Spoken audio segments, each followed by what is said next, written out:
Welcome to Southwest Florida Real Estate Update, hosted by local realtors Jim, Michael, and Morgan York of the York Real Estate Group of Downing Fry Realty. Our show will bring you the most up-to-date information on the local real estate market, featuring the leading experts in the real estate field. Good afternoon and welcome to the Southwest Florida Real Estate Update presented by the York Real Estate Group. We're joined here today by our host Jim York and his guest Robert Slaughter, Mortgage Sales Manager at USBank. Thank you, Michael, for the introduction. Well, Robert Slaughter. Yes. I'm glad you came back. I'm happy to be back. So let's just tell our viewers a little bit about you. I know you're with USBank, and I know you've been doing the mortgages, at least for us, for 15, 20 years, so for our clients and even for our family. So give us a little background of yourself. Yeah, so I've been in the business for 22 years now, so it's funny, we've worked together most of that time. I came down from Ohio. I started in the mortgage business about a year into when I got here, and I've been working in mortgages ever since. It's kind of I find it to be a fascinating area to base my career on. I also work for USBank. And just a few things just to plug about USBank is I love the culture there. It's ranked as the world's most ethical company, and it's also been rated by Fortune magazine as the best big bank to bank with. So that's just something I'm very proud of, that I represent that company. And they're out of Minnesota? They're out of Minnesota. We do have in Naples, there's no banking branches, but we do have a wealth management office over in Mercado, and that's where I work out of. Well, let's tell our viewers a little bit about, what I always like to start with when I've interviewed you before is the pre-approval process and getting ready to get a mortgage, because the laws have changed. When we had the downturn, they put in some new effects to qualify people for mortgages. And as us being a real estate agent, we want to make sure that when we put an offer in that they are qualified and they can get the mortgage, so there's clear sailing. Yeah, and the biggest complaint I generally hear out of realtors and just frustrated customers is they think they're pre-qualified because they've talked to their bank or their lender True. Or whatever, so they come down, they're ready to buy a house, and then they find out all the things that they didn't know about, or things that affect their pre-qualification, or that their lender didn't do a very good job of pre-qualifying them. I know there are some banks that don't even pull credit when they issue out their pre-qualification, or they have the customer just state what their income is and state what their assets are. And so in my mind, that's kind of a quick and easy job, but it leads to a lot of frustration and a lot of non-belief by realtors and sellers when borrowers come to them with these pre-qualifications. I'm kind of old school on it, but what I like to do is take an application, pull credit, get the income and asset documentation so I can see that there's nothing in that information that's going to come back as a hindrance or a possible gate, a block to getting a mortgage. So that's kind of what I like to do. And then I will, I've been in town for a while, so I know most of the realtors. I get calls from, from people I know I haven't talked to in forever, but, they'll say, hey, I'm looking at one of your pre-qualifications, have you gone through, and do you feel comfortable, with so-and-so as a buyer? And I can answer yes, because I think I've done all the steps I need to do on my end. Yeah, when people are getting qualified, they also, a lot of people are looking at their credit score online. So just explain what's the difference between looking online and getting a mortgage credit rating from a mortgage company? So the biggest difference is, and that's a great question, is there are different credit report models that are out there. When I pull a credit report for a mortgage, I pull a tri-mortgage report. And what that means is we're getting an actual report from all three of the credit bureaus. So we're seeing a total of 3 credit scores. We're also pulling on the model that Fannie Mae uses for determining credit risk and credit scoring. Our mortgage models tend to run lower than a consumer when they go out to Credit Karma or something like that and they get their credit score. That's usually just from one bureau, and generally that's just, as I say, it's a consumer model. It's a whole different modeling that's used, and as I say, I think it tends to, what I see is people get a little higher score on their consumer model than they do on the mortgage model that I pull. But it's not only me at USBank, it's any mortgage company is we're pulling from the same credit report. And the next thing what we're seeing, a lot of people move to Naples. They're maybe owned a business or are in business or whatever. So it's a lot simpler when the person has just a regular job with an income, where it's a little bit more complicated with a business, right? Yeah, I think Naples is a little unique. We've got a second home market that's active down here. We have a lot of retirees, and we do have business owners. So a lot of that is kind of unwrapping or figuring out what the true underlying income is and the income that we have to use as a lender. With we're blessed that we have a lot of people that have high credit scores and come down with excellent cash positions. But as I say, sometimes it's just kind of going through and figuring out what we're looking at. We do have some ways to look at an application and make some functions as far as draws from IRAs or annuitizing some assets. But that's really my job when I come down, is to make sure that what the people want to buy, they're qualified for.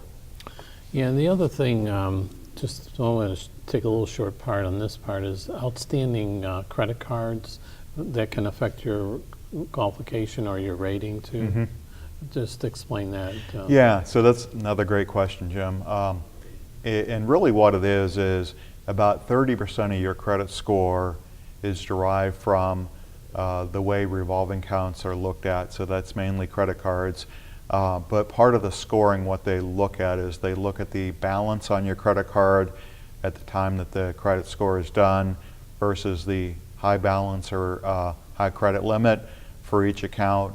And so generally what they look at, if you charge up on a card and pay it off monthly, they're looking at that, but they're also looking at whatever that, when the billing came out, whatever that charge amount was. So if you have a $6,000 balance on an $8,000 card, it's going to affect your credit score because the credit reporting model is going to say, you've got high use of revolving credit, even though you're paying it off monthly.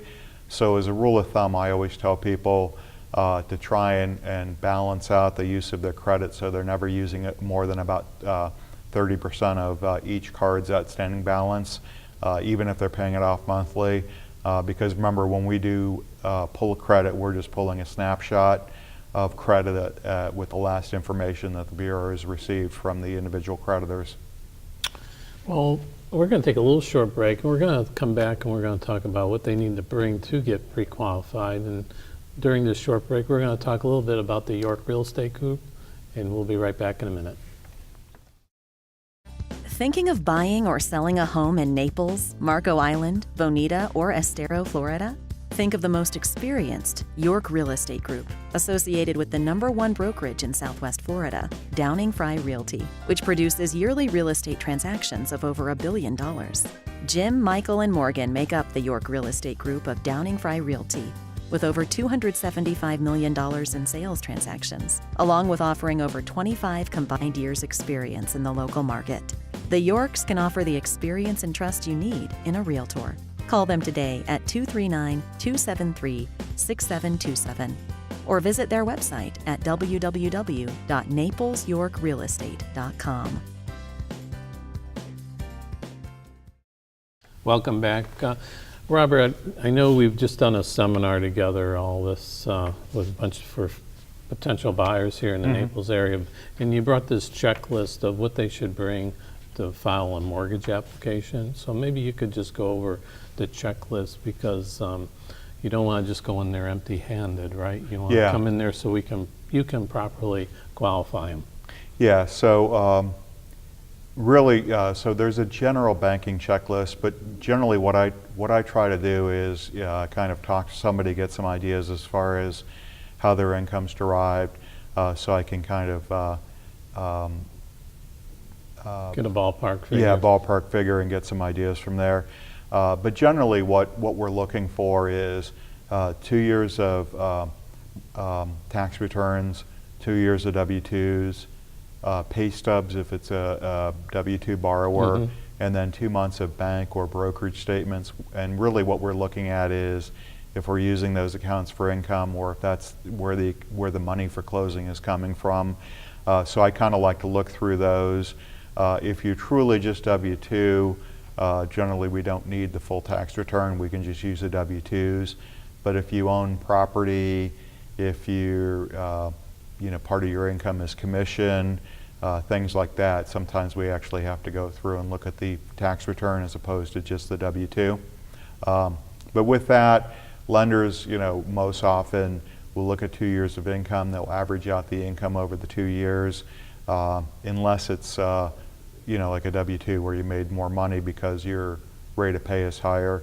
But we're going to look at those things. We're going to look at the bank statements to make sure we understand where the money for closing is coming from and that it's free to be drawn on.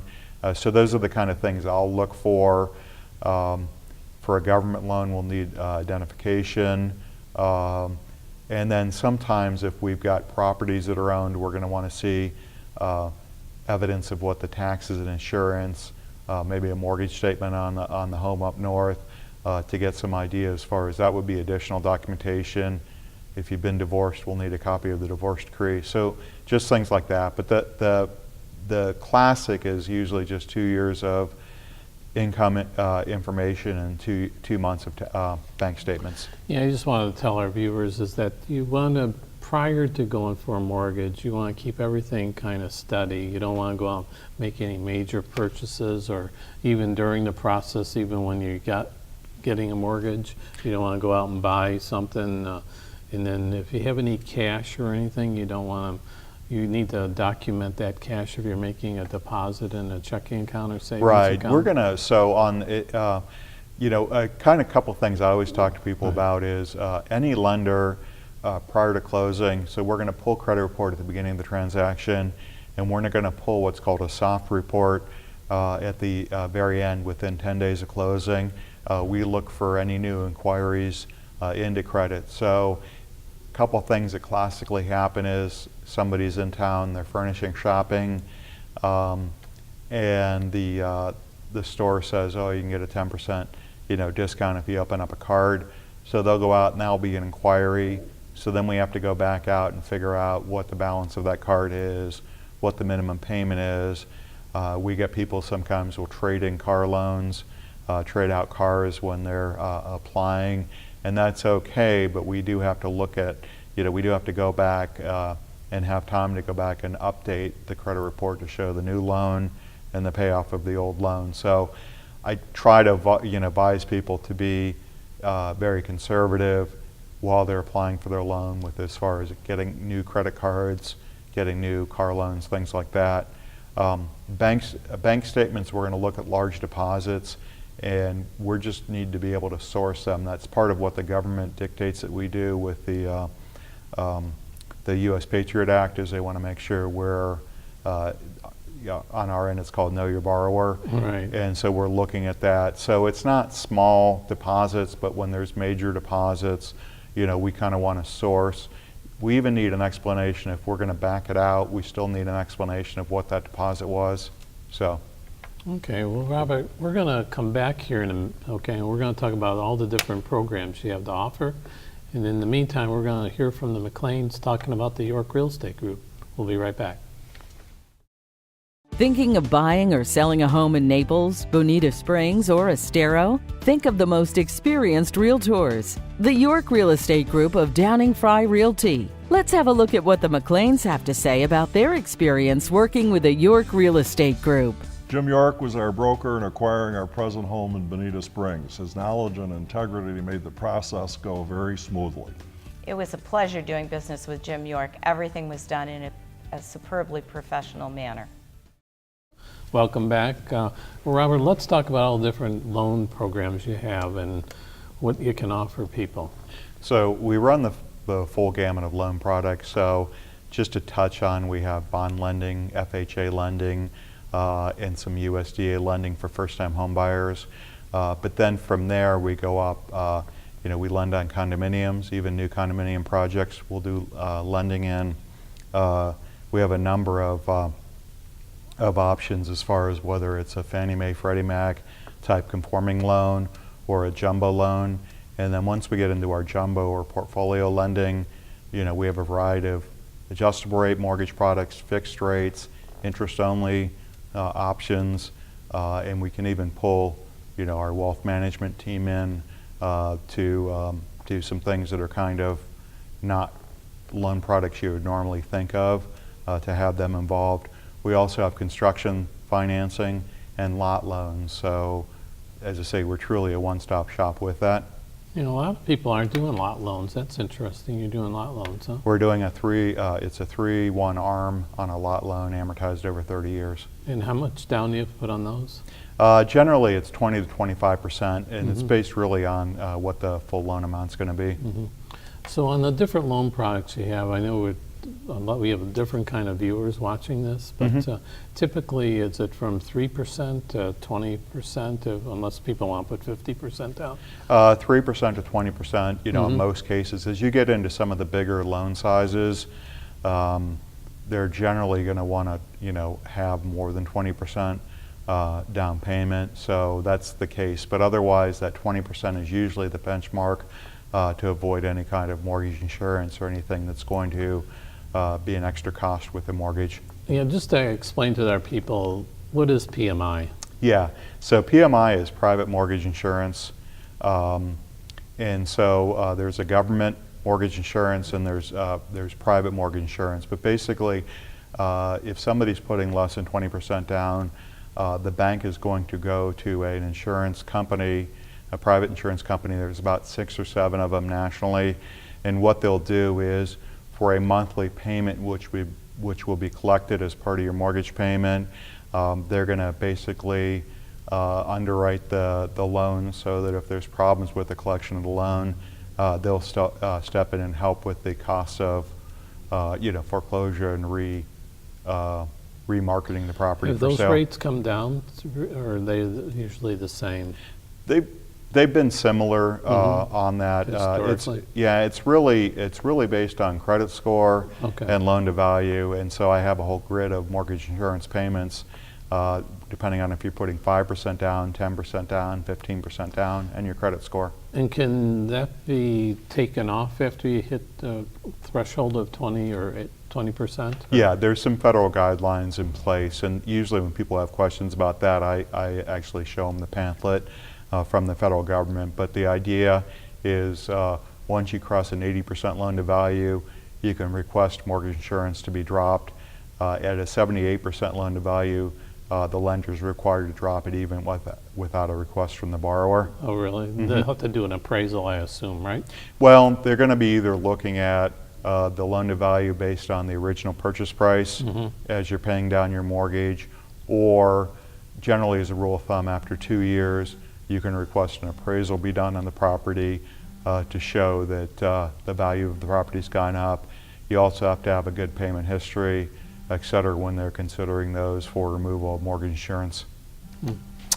Well, Robert, I've learned a lot, and I'm sure our viewers have too, but if they want to contact you, how's the best way to contact you? Typically, it's my cell phone number, which is 239-777-3137, or you can email me at robert.slaughter@usbank.com. Thanks a lot, Robert. Thank you. Thank you for tuning in today.